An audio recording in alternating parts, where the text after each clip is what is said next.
last one was November. I think this one's October.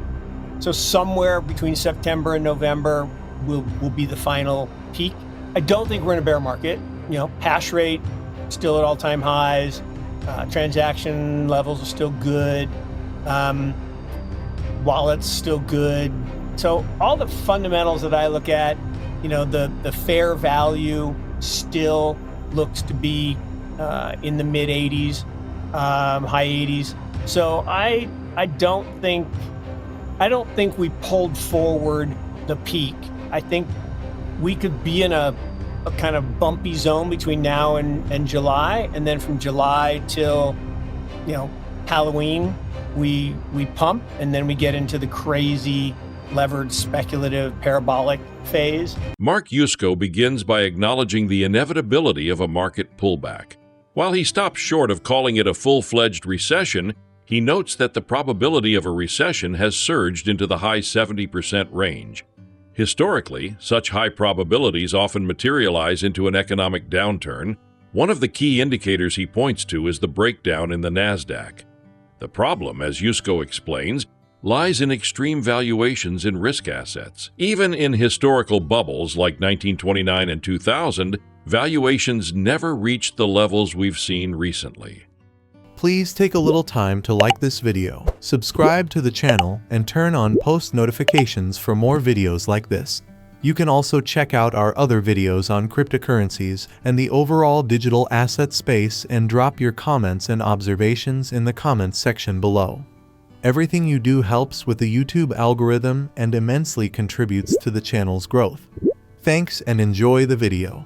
At the end of the day, we're gonna have a pullback. I can't say it's necessarily a recession yet, although probability of recession has spiked, well into the high 70s. And okay, what does that mean? What does that matter? Well, you showed the perfect chart with Nasdaq breaking down. The problem we had was we were in a valuation regime in risk assets, stocks, that we'd just never seen before. Not in 1929, not in 2000. Nvidia at one point was trading at 36 times revenue, not 36 times earnings, 36 times revenue. That's crazy. Now, Scott McNally, the head of Sun Microsystems in 2000, said, look, at 10 times revenue, which is where his stock and a number of the other tech darlings were trading, here's what I'd have to do for you to make a 10% return going forward. I would basically have to give you 100% of my revenue for the next decade, which would be a problem because I would go to jail because I have to pay taxes and pay my employees and pay my suppliers. So I'm not going to do that. And he didn't. And that stock went down 98% to the bottom. Nasdaq went down 84%. And I'm not saying Nvidia is going to go down 99% or 98%. I'm not saying Nasdaq's going to go down 84%. But what I'm saying is we're at valuation levels that make that possible. The problem for me is it is short-term pain and maybe acute pain, particularly for levered longs. But I have to actually acknowledge that it could end up be for long-term gain, right? And what I mean by that is if we can force interest rates down and lower the debt financing cost and lower the deficit, and if we can cut some of the wasteful spending and redirect it into spending on innovation as an asset class and things like, Bitcoin layer 2 and layer 3 development, then we can increase GDP and increase profitability, increase productivity, and then we get a better recovery on the other side. So that's the positive part of it. I do think for Bitcoiners, the problem short run is liquidations are bad, right? A stepwise bear market is not bad, right? If stocks and bonds are going down, Bitcoin could still go up because it's not correlated. It doesn't derive its value from the same things that stocks and bonds derive value from. economic growth, interest rates, productivity. It's dependent on millennial adoption, network growth, transaction volume. Those are very different. And so, but in liquidations, right, if you've got levered speculators, so we have the highest level of margin debt in history, when people get a margin call because their Nvidia stock fell 40%, they can't sell the Nvidia stock. They can't sell their Cisco stock. What do they sell? Bonds or Bitcoin. Yeah. And so the other problem that we have is just a seasonal problem. Every March, we get a pullback in Bitcoin, particularly bad when the previous year was really good because people have to pay their taxes. So we had a really great year last year. Taxes are going to be really high. This cycle will be just like the previous cycles, 4 years. The ultimate peak will be October-ish. Like we lose a month each 4-year cycle. It's kind of like each, we got one every 4 years, we get leap year. Yeah. So it's a little less than 4 years in terms of the number of blocks. But, last one was November. I think this one's October. So somewhere between September and November will be the final peak. And I stand by that. I think we're in a natural correction around taxes, exacerbated by this unwinding of the arbitrage around the triple witching last month, where there was, $2 or $3 billion that just unwound and everybody panicked. So I don't think we're in a bear market. Hash rate still at all-time highs. Transaction levels are still good. Wallets still good. So all the fundamentals that I look at, the fair value still looks to be in the mid 80s, high 80s. So I don't think we pulled forward the peak with all the talk of the SBR and everything. And the reason is the peak in each cycle historically has been 2 times fair value. So, back in 13, it was like, whatever it was, 2,000 on 1,000, and then it was 20,000 on 10,000, and then it was 60,000 on 30,000.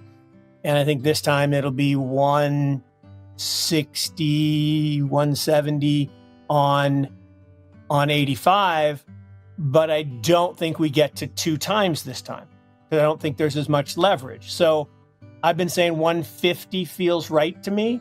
Do we have to get there? Can we go to 170? Sure. But somewhere in that range feels right.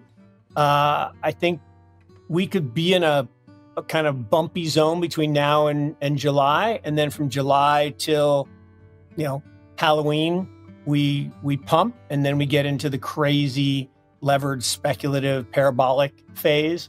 Now, is it possible that all got pulled forward and that 109 relative to 85 was the peak and there really was far less leverage? So that was the ebullient, a peak above fair value? It's possible. I don't think it's very likely. And I think, again, you don't have to go back many cycles. You can just go back to the last one. We got to 2 times fair value. We dropped 50% to the lows in July. And then we rallied all the way back to make a new high in November before, FTX unwound everything. So that's kind of where I come out on. I don't think we're done for this cycle. I don't think crypto. I did say in January that despite everybody saying the 4-year cycle is over and its number go up forever, that ain't true. Humans are going to human. Yeah. We're going to get too far above and we're going to have another crypto winter. But I think this crypto winter will be less severe because if we don't go 2 times fair value, we don't have to go down as much to get back to fair value. Right? He points out a striking coincidence. When Bitcoin futures were first introduced in December 2017, it marked the exact peak of that cycle. Similarly, when spot Bitcoin ETF were approved in January 2024, the market saw a correction shortly afterward. Yusko highlights how large institutions engage in arbitrage by shorting Bitcoin futures, which pushes the price down, while simultaneously profiting from the spread between futures and spot prices. The core issue, according to Yusko, is that Bitcoin's futures market allows major players to suppress price discovery, much like what has been seen in the gold market for decades. He references a comment from Leo Melamed, the chairman of the CME, who stated in 2017 that they intended to tame Bitcoin. And so far, Yusko believes they have done exactly that. Ultimately, here's the thing. We don't need the SBR to get back to the normal high of this cycle, which I don't think we've seen. We are following the normal 4-year cycle. Everyone thinks the 4-year cycle's over. It's not. Humans are going to human. And this is a normal downturn in between, the double top. And just like in 21, where we had the peak in February and then the Elon tweet, and then we troughed in July, and then we cycled all the way to the FTX crescendo. And how far we go above fair value remains to be seen, right? Right now, fair value, somewhere between 85 and 90K, depending on which model you look at. So we're a little bit under fair value. Why are we under fair value? Well, because of the futures market. You still got the whales that can, short the future and push the price down, just like they do in gold. This is the one thing I talk about this a lot, and nobody seems to care. I'm like, when we were declared a commodity, everyone cheered. I'm like, what are you cheering about? You would have much rather been declared a security, right? Because commodities can be manipulated and have been manipulated for decades because of the futures. And what people miss is in 2017, when Bitcoin started to rally, Leo Melamed, chairman of the CME, had a very interesting comment in testimony at Congress. He said, "We'll tame Bitcoin." Like, tame. That's a very interesting word. That's a deliberate choice of word. And sure as shit, they have tamed Bitcoin. How? Well, the first futures were released December 18th, 2018, literally the day of the peak at 20,000. And on January 10th, the day that the ETFs were approved, they approved a whole slew of new futures, shockingly. And what I love is, every 90 days, the 13Fs come out. And everybody pours through them and said, oh, look, Citadel owns all this Bitcoin, or Millennium owns all this Bitcoin. Like, no, they don't. They're short at least an equal amount, sometimes maybe even a little more, against that. That is arbitrage. They buy the future, which is 11, 12, 13% higher than spot, and they roll down the futures curve during the month, and then they redo it the next month, and they lever it up, and they make, obscene profits for free, almost risk-free. Yusko remains steadfast in his belief that this cycle is not over yet. He points to historical precedents where Bitcoin saw significant corrections mid-cycle before rallying to new highs. He compares the current situation to 2021, where Bitcoin peaked early in the year, dropped significantly, and then rebounded to a new all-time high before the eventual bear market began. For those worried that Bitcoin has already peaked, Yusko advises looking at fair value metrics. Based on his analysis, Bitcoin's fair value is currently in the $85,000 to $90,000 range, meaning the asset is still slightly undervalued. Furthermore, he believes the 4-year cycle remains intact and expects another rally leading into the final peak later this year. Please like and subscribe.